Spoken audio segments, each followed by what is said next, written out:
আমার রাজনৈতিক জীবন শুরু এম এ নাজিম ভাইয়ের হাত ধরে। শ্রমিক দল একটা কমিটি আমাকে নাজিম ভাই দিয়েছিল 15 নম্বর ওয়ার্ড, থানা কোতোয়ালি।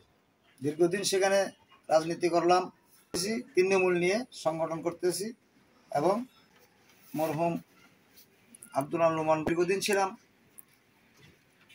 শ্রমিক রাজনীতি। ওনার যে কোনো নির্বাচনগুলো আমরা শ্রমিকদেরকে নিয়ে কাজ করছি। আসলে রাজনীতি করতে গিয়ে এমন কতগুলা বিপদ মুখোমুখি আমরা হয়েছি, বা আমি ব্যক্তিগতভাবে হয়েছি। কোনো জায়গায় শ্রমিকদেরকে নিয়ে একটা মিছিল, এই বর্তমানে 16.5 বছরে যে নির্যাতিত হয়েছি, কোনো জায়গায় শ্রমিকদেরকে নিয়ে কথা বলতে পারতাম না। তারপরও অফিসের গেট বন্ধ করে, গ্যারেজ বন্ধ করে ভিতরে মিটিং করেছি। রাজনীতিক তৃণমূল থেকে তাদেরকে ধরে রাখার জন্য, যে একটা দিন হয়তো দেখা গেছে বিএনপি আবারও ক্ষমতায় আসবে, সে আশ্বাস বুকে নিয়ে জেলও খেটেছি এই শ্রমিক রাজনীতি করে। তারপরে বিভিন্ন মহানগরের শ্রমিক নেতৃবৃন্দদের সাথে, যারা বিএনপি মন্ত্রী নেতৃবৃন্দ, তাদের সাথে পরিচিত হওয়ার পরে তারা আমাকে এখানে একটা কমিটি দিল। সে কমিটিটা হলো চট্টগ্রাম অটোরিক্সা অটো টেম্পু শ্রমিক ইউনিয়ন 1441 রেজিস্ট্রেশন নম্বর। সে কমিটির দায়িত্বে আজকে 24টা বছর আমি আকবরশাহ থানা, তখন কুলসি থানা ছিল। এই বিশ্বকণ্ঠের শুরু থেকেই আমি এখানে এই কমিটিটার দায়িত্ব পালন করতেছি। 2-3বার নির্বাচনও হলো, সেখানেও যারা ভোটার ছিল এই সংগঠনের, তারা ভোট দিয়ে আমাকে জয়যুক্ত করেছে। তারপরে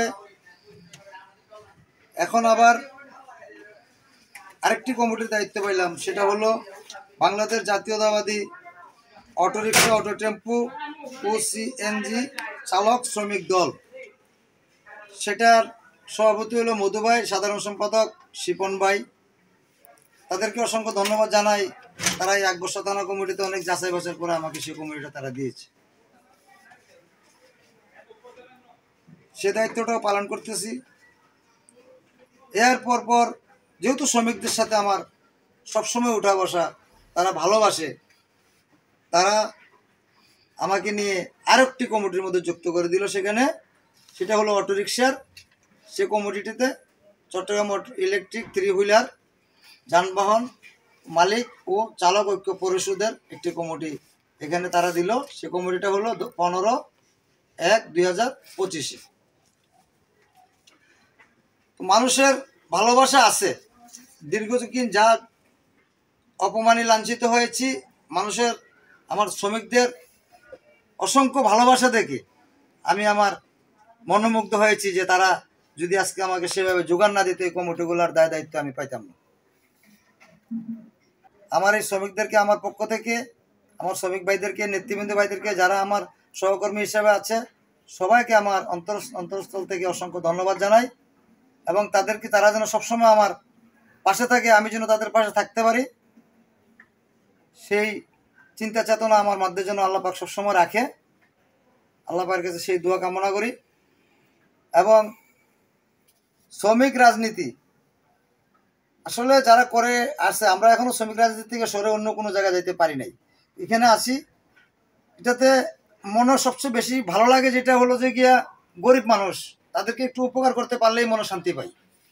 এর জন্য আমি শ্রমিক রাজনীতিটাতে এতদিন পর্যন্ত আছি, বা আগামী দিনও থাকার ইচ্ছা। তো এখানে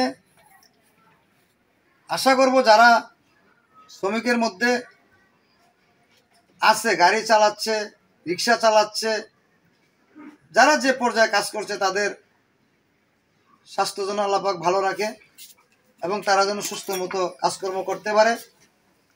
এবং এক জায়গায় থাকতে হলে একটা সংগঠনের দরকার, সবার জন্য ঐক্যবদ্ধভাবে থাকি,